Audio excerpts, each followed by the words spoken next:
All right, hello guys. Um, Welcome back. And this is a short video about one of the problems using the selection building block. And this is the selection building block using functions. So let's discuss this and let's look at the problem first. So the problem is that you have to find whether an input time, and which includes hour, minutes, and seconds, is valid or not.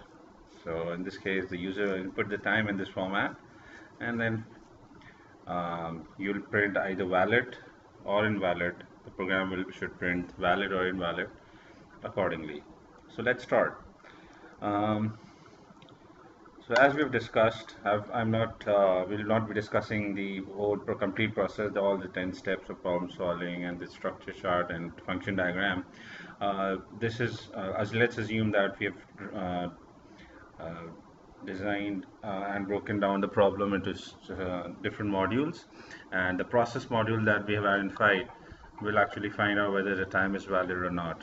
So, and then based on that, we have let's say we have drawn the function diagram, and then the next step is writing from right to left are the labels of the function diagram.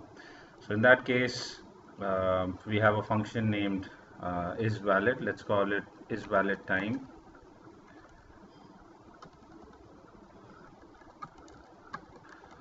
And this should return an int because we don't have any data type for Boolean to store Boolean values true or false. So we'll use an integer to save to return 1 or 0. 1 means true and 0 means false. So writing from right to left, let's visualize a function diagram. And writing from right to left, int, which is the return type, and then the name of the function, then comes the parameters, and we'll be having 3 parameters: hours and minutes and seconds. So this is, let's assume that we have this is the next step of after writing the function, after drawing the function diagram. So this is what we get: the function declaration, or the function prototype. The next step is writing the function definition, which means instead of the semicolon we'll have these braces or the block, which would actually define what this function should do. So this function should return true. In fact, it's better we also write the comments before each function. This is also one of the uses of comments. So let's write a brief comment that this function returns 1 if the time is valid and 0 otherwise. Okay, all right. So let's first declare the variable in which we'll have the result, and let's call this is valid. And let's initialize, since it's a GPP to initialize variables, let's initialize it to, let's say, false, or let's say true.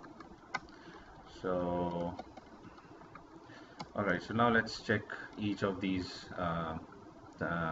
values: seconds, hours, and minutes. Let's start with seconds.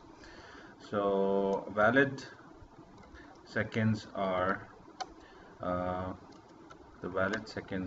valid seconds are basically 1 to 59, because 60 becomes 0. Oh, alright, I'm sorry, it is 0 to 59.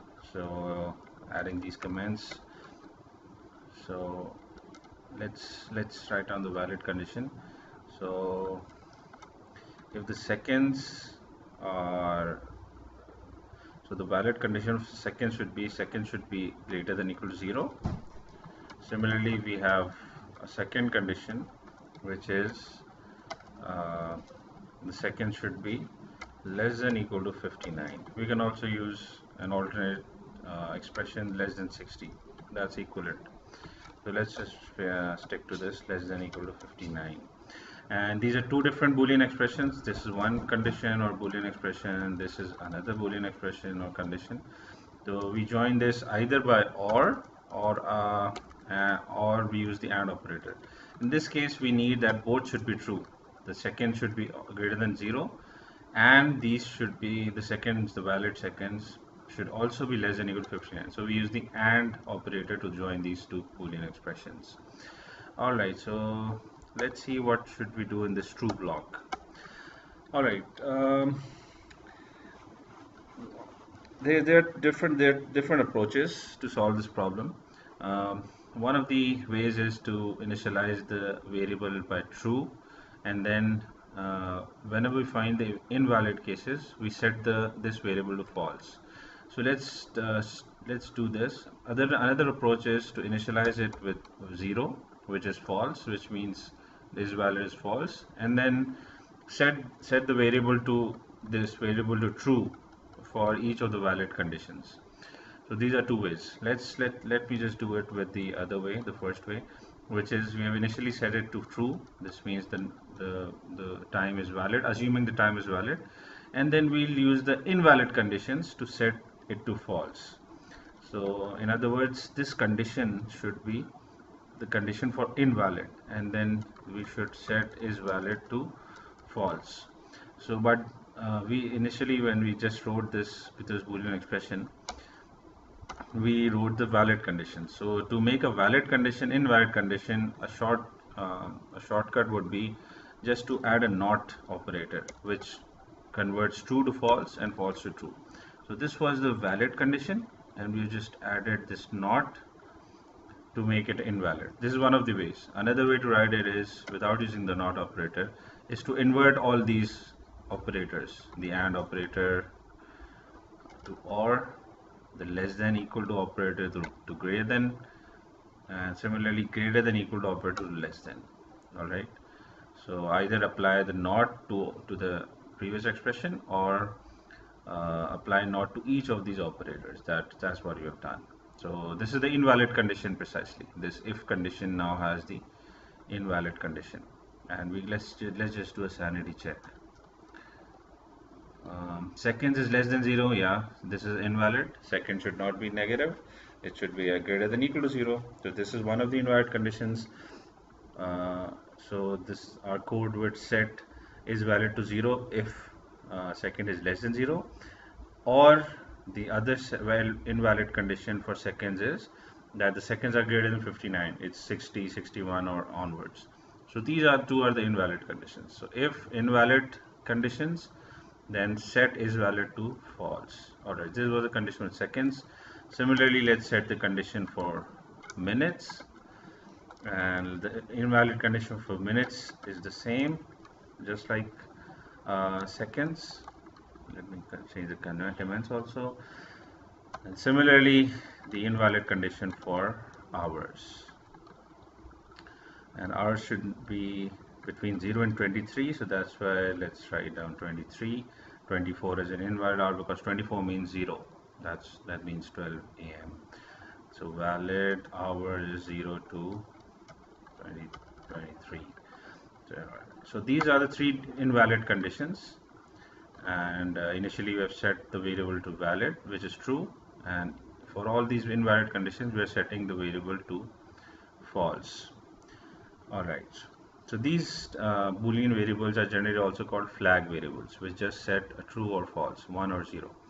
Alright, so and then we need to return this Boolean variable is valid, and this should correspond to this, the sanity check. The value that we are returning, this is an int, and this return type of the function is also int, so this is correct. Alright, so now let's write the main function. Back to the main function now. Input, process, output are the three parts of the program, and let's start with the input. Let's just throw a message to the user. Let's prompt the user for the time, enter the time, and the user will now enter the time, and we'll have a scanf statement for the input. And scanf, the F in scanf means formatted scan. So we'll just give the format for the input, which is first number, which would be the hours, then colon, then the second number, which is again will be an integer, and then the third number, which would be again an integer for seconds. And then after the comma, we'll have these three variables. The first placeholder for hour, alright, hour, the second for minutes, and the third for seconds. Alright, you might be guessing what we have missed. and yes, we have missed the variable declarations. So let's declare these variables and initialize these variables. So let's say 0. It's just a GPP. It's a good programming practice to initialize variables. Alright, so just initializing these variables to 0, and it's not necessary that these names should be the same, and it's not necessary that they should be different. It's up to you. There's no harm in keeping them same. I personally prefer to keep the same names. They do not there's no harm in it, because this belongs to this main function, and this parameter hour belongs to this function, and they don't see each other. They cannot see each other's variables, so there's no harm in keeping the same names, or there's no harm in keeping the different names as well. Alright, the input part is complete. Now hopefully if the user enters the date time in this format, hours will go in this variable, minutes will go in this variable, and seconds will go in this variable. Now comes the process part. For the process part, we have this function, so we'll just call this function isValidTime. We'll send the times, hours, minutes, and seconds, and then we need to catch the result. So we need to catch, let's say, in a variable called isValid, which again we need to declare, and let's declare another variable isValid. Alright, we might have declared it on the same line, but doesn't matter, we can declare it in the next line as well. Alright, so this is the process statement. Now based on this, now the output part. Now based on this process result, which is valid, which would have returned true if the time was valid. So if valid is 1, this means true, the time is valid. So we'll just printf that time is, or just let's print out valid. Alright, and in the other case, which means there are only 2 cases, so we'll just use an else, and we'll just write invalid. Alright, so hopefully the program is complete. Let's check out and run this program. Let's compile this. Alright, let's compile this, and no messages means no errors. So enter the time, let's say 12, 23 and 44 seconds. This is this is let's check out what's the problem. The time seems to be valid, but it's giving a incorrect output. Let's debug this now. Alright, so let's go back and let's try it and check this. What's the problem? Maybe some copy paste error. Yeah, so whenever you copy paste, make sure you do it intelligently. That's what happened. In copy paste and haste, I forgot to rename this to hours, so this is hours. Alright, so now hopefully it's correct. Seconds, minutes and minutes, hours and hours. Now hopefully it will work. Let's compile this again. Clear screen, time validator a.exe, enter the time 12, 24 and 44 seconds. So this is a valid time. Let's run this again. Let's say 23, 43, 55 seconds. That's valid. Let's run this again. 23, 555, which should be invalid case. So it's invalid. Let's check again. Any negative number and some other value, invalid. Alright, so check out this program and find out whether it's correct or not. I've checked it with a couple of values, so hopefully this is correct. So that's all from my side. Now just note a few things, that this is purely a process function. There are no printfs and scanfs. This is doing just process only on some parameters and returning some value. So this is the ideal case that you should design each function which should ideally have no printfs and scanfs. So you can use printfs and scanfs in functions only if there is a need, and if without that there's no other way around. Or just a last point, a programming style. Since we've used this variable name to be meaningful, so we can also write it something like this. We don't need to check that it's equal to 1. We can just write if is valid.